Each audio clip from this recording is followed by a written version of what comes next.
নমস্কাৰ, মই আজি আপোনালোকলৈ এটা জন্ম তাৰিখৰ চিৰিজ লৈ আহিছোঁ। আজি প্ৰথম 1, 10, 19 আৰু 28 তাৰিখে জন্ম ব্যক্তিসকলৰ বিষয়ে কিছু আভাস দিবলৈ চেষ্টা কৰিম। 1, 10, 19 আৰু 28 তাৰিখে জন্ম ব্যক্তিসকলৰ মূলাংক হ'ল 1 আৰু তেওঁলোকৰ ৰুলিং প্লেনেট হ'ল সূৰ্য।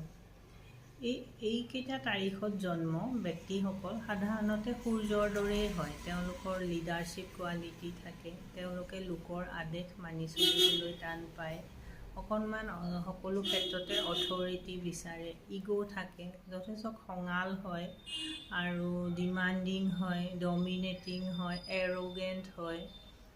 তেওঁলোকে ক'লা ৰং খুবেই পচন্দ কৰে। তেওঁলোকৰ লাকি কালাৰ হ'ল ৰঙা আৰু কমলা।